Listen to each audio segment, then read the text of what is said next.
Oh, bonjour, chers amis. Je tenais à vous faire partager des connaissances au sujet de l'impéril.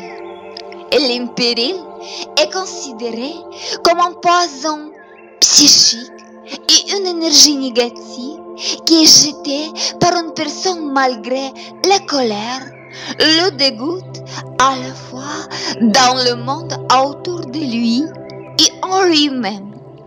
Le signe de la connexion de l'âme et la dépression, quand le cœur, le sens et l'esprit sont fermés et qu'une personne ressent un abattement à une dépression.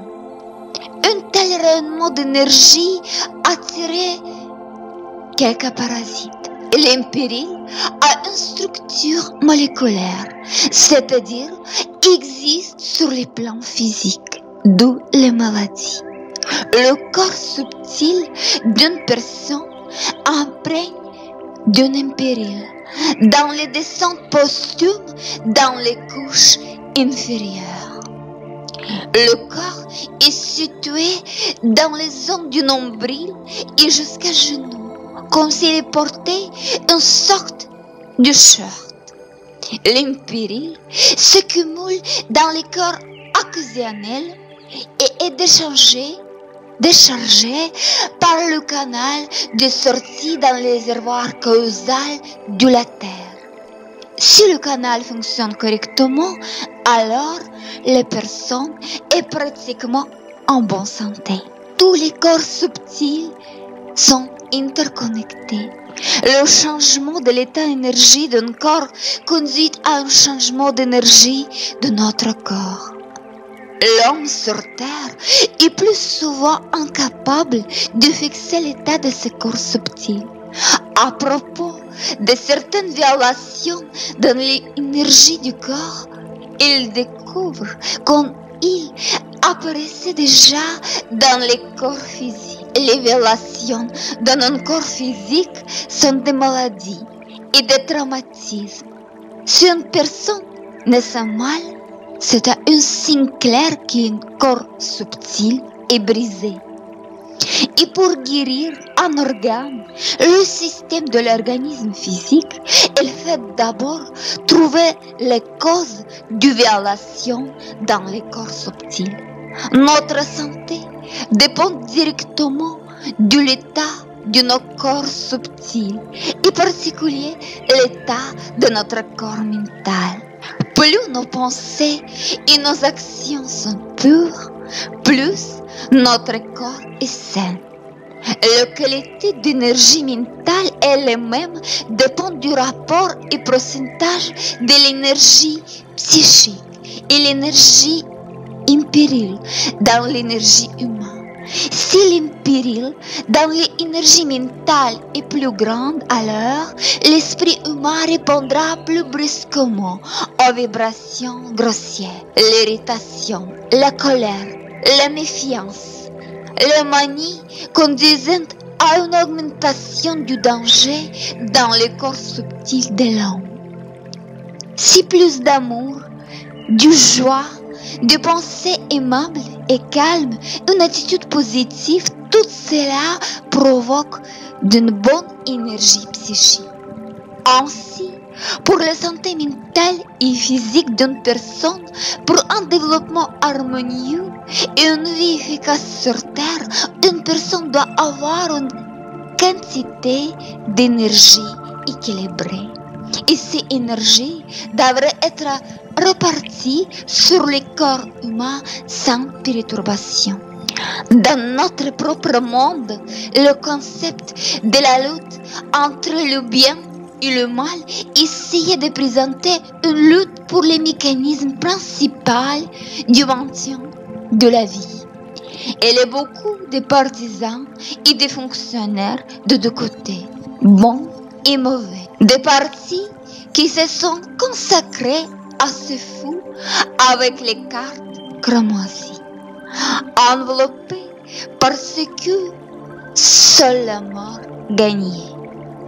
Tous les restes dans ce jeu perdent parce que il y a une loi d'autodestruction du mal. Le mal est la destruction et tout destructeur, s'il ne se protège, qu'il ne se protège pas par les magies, se détruit lui-même. Par conséquent, il n'est pas surprenant que l'ordre établi par les forces du mal sur terre reposait sur la gestion magique. Et l'espérance de vie des terriens est plusieurs fois inférieure à la durée de vie naturelle d'une personne. La quantité d'un péril sur la terre a augmenté de façon catastrophique parce que le réacteur ne travaille pas sur son traitement et les parasites ne peuvent pas tout utiliser. En courant, disons que s'il n'avait le Tout-Puissant qui a pris le contrôle du plan le plus désastreux de l'armée, ce monde se sera déjà détruit. En plus, il y a aussi du karma. Tout ce qu'une personne fait dans la vie reste en lui comme son expérience sous la forme d'énergie. Vivant dans un monde désaccord depuis les milliards d'années, une personne est obligée de tuer, de violer, de tromper. Et bien que ces actions soient imposées à une personne, le karma n'est pas le sien, il est responsable. Après tout, les traces de ces actions sont présentées sous les formes d'énergie de la propriété correspondante. Ils communiquent et montent, s'attirer eux-mêmes du monde extérieur selon les lois de la résonance des porteurs de même énergie, c'est-à-dire du mal.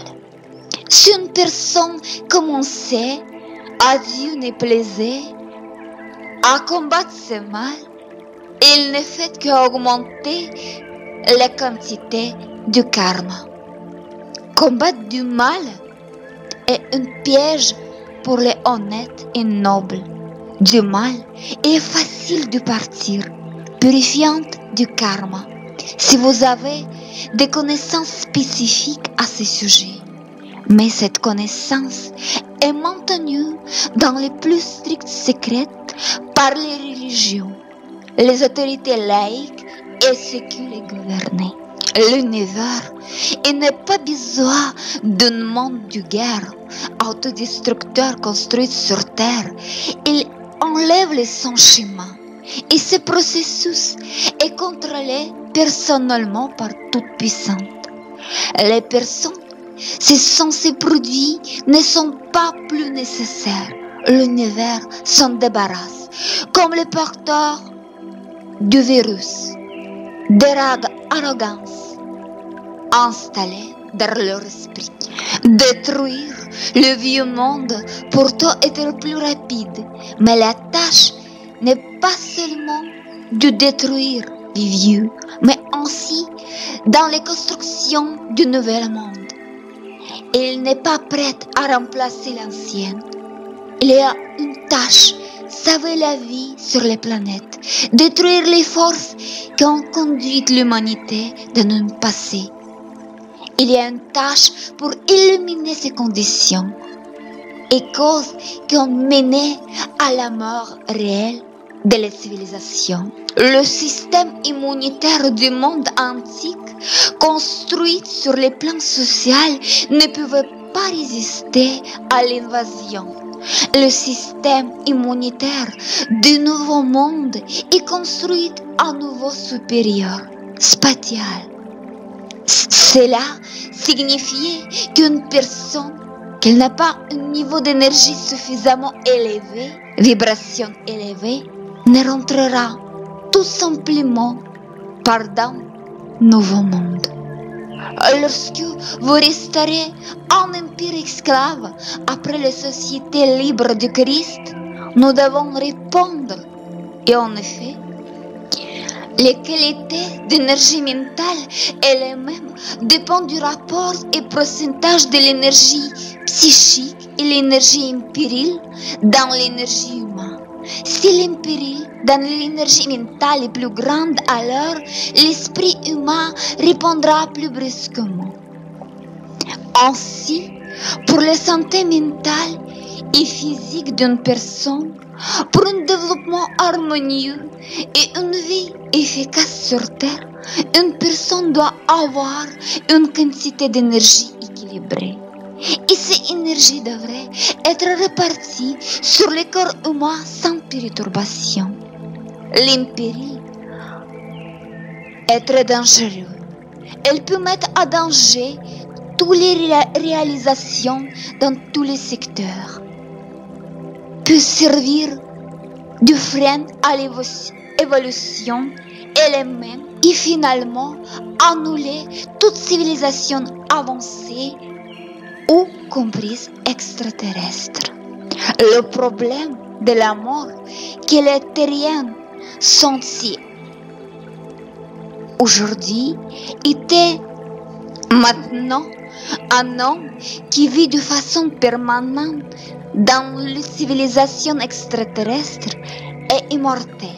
Ceci est réalisé en raison du fait qu'ils viennent périodiquement à la Terre dans une incarnation afin de réinitialiser l'impérial accumulé. Si vous ne réinitialisez pas l'impérial accumulé, après un certain temps, les corps subtils de l'homme seront déséquilibrés. Il tombera malade et mourra. Bien sûr, l'âme de l'homme est éternelle. Seul le corps physique d'une personne peut mourir. Cependant, à un moment de la mort, toute l'expérience de l'âme, de la connaissance de soi individuel, de la mémoire, sera effacée. Le problème de la mort a été résolu par les scientifiques de deux civilisations, Sirius et Orion. La présence de la Terre comme base incarnationnelle et les technologies de dumping de l'impérial permettent à une personne de vivre pour toujours dans une civilisation extraterrestre. Merci, au revoir.